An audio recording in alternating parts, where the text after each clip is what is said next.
Welcome to this lesson on designing authentically, an introduction to making curriculum matter. Previously, we learned about lesson planning models like BOPs, which identified the importance of participatory tasks and assessments. Without a deeper appreciation for authentic learning, however, designers can create training and education that is disconnected from the real-life contexts of learners, making it difficult for them to apply the curriculum to their lives and work in the long term. Designers must therefore integrate authentic tasks and assessments that allow learners to apply their learning to their real lives, workplaces, and needs. The purpose of this lesson is to get you to begin thinking about learning tasks and assessments as things that should be much richer and deeper than reading or listening, followed by quizzing for recall of information. So at the end of this lesson, you should therefore be able to design authentic learning tasks and assessments that are relevant to your audience, and to evaluate your tasks and assessments using key questions from authentic learning literature. This lesson is divided into two different topics: how we design authentic tasks and how to design authentic assessments. Authentic tasks help learners achieve something that they perceive as real or genuine. When learners commit to a task they see as real or beneficial to them, they're more likely to be motivated, challenged, and inspired to take risks and exceed their prior limitations. This means that when you're designing learning tasks, you want the tasks to make some difference in the lives of your learners. There are two types of tasks you can design for your learners to demonstrate authentic learning. When designing tasks, we can ask our learners to create products, or we can ask them to perform acts. Product-based tasks have learners construct a substantial, tangible product that reveals their achievement of multiple domains and levels of learning. If you recall Bloom's taxonomy, that means our tasks must engage our learners to demonstrate how they can, for example, apply, analyze, synthesize, or evaluate the concepts and skills in our curriculum. There are many examples of product-based tasks. Case studies, for example, can require learners to reflect on real scenarios and problems that people in their field have faced. After researching and analyzing critical information to the case, they then compare and recommend different courses of action. Learners ultimately write a report documenting their decision-making. Each of the other products on this slide also represent authentic tasks as long as they are connected to real-world problems or contexts that the learner has experienced or will experience. In this way, such products as research or business reports, organizational plans, article reviews, and annotated bibliographies can all encourage learners to engage curriculum in authentic ways. Performance-based tasks, on the other hand, encourage learners to perform an action that reveals their achievement of multiple domains and learning levels. Unlike product-based tasks, learners are required to show their skills and knowledge through an action that is viewed by others in real time.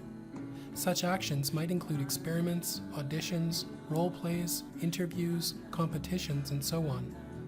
Again, each of these tasks are authentic if they are connected to real-world problems or contexts that the learner has experienced or will experience.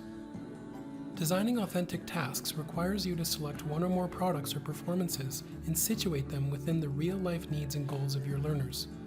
Besides connecting to learners' needs and goals, you need to be sure the task challenges learners to stretch and to take risks, yet is structured and scaffolded enough for them to feel supported and safe.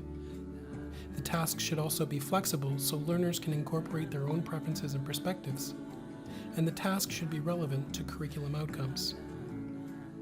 There are a number of questions you can ask yourself to situate your tasks in this way. For example, you can ask yourself, does the task mirror the kind of task performed in real-world applications? Is the task presented as a series of small sub-steps related to an overarching complex problem? And do learners work on the task for days and weeks rather than minutes or hours? These types of questions can help you design your tasks so they encourage your learners to complete complex and challenging work that they see as meaningful and important. The second element we'll now discuss besides authentic tasks is authentic assessment. Authentic assessment is where students not only perform real-world tasks that demonstrate meaningful application of essential knowledge and skills, but they also participate in assessment that mirrors real-world situations and encourages meaningful growth. While traditional assessment is teacher-driven and sometimes alienating to students, authentic assessment strives to involve students as much as possible. Students are therefore encouraged to document and reflect on what they try to learn, where they make mistakes, and how they can improve. Through this process of involvement and reflection, students learn to depend on the teacher less for defining and achieving learning goals.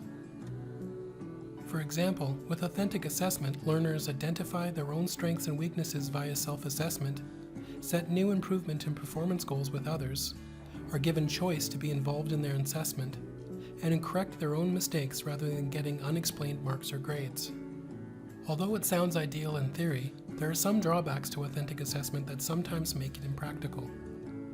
First, it may not be appropriate in all cases.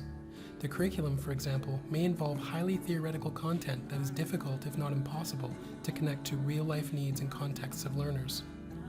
As well, designing authentic assessments can also take a lot of time and money, for example, in developing assessment tools and involving learners in their evaluation. Authentic assessments require 4 elements including outcomes, tasks, criteria, and a measurement tool. Each of these elements must be very explicit and clear to the learners through the entire learning process. We've discussed outcomes at length, but for them to be authentic, it's important to remember that they should be based on our needs assessment of our learners. Recall that when we conduct needs assessment, we ask such questions as, what do the learners want to know or be able to do when they leave our course? What should workers be able to do in this field? And what can't or don't learners do well related to the curriculum goals or discipline? We've also discussed tasks at length, but recall that they must be linked to our outcomes and that they should be either product-based or performance-based. Criteria are items that evaluators look for when assessing the quality of the product or performance the learner is tasked with. What is important to remember is that these criteria must be observable, measurable, and specific. If they aren't, evaluation becomes subjective and difficult for learners to grasp or participate in. Some example criteria for a performance task like a presentation may include visual design, oral skills, organization of content, logic, engagement of audience, and so on. Each of these criteria can also be categories for more specific criteria. For example, visual design might include references to consistency of colors and fonts, legibility of text, and so on.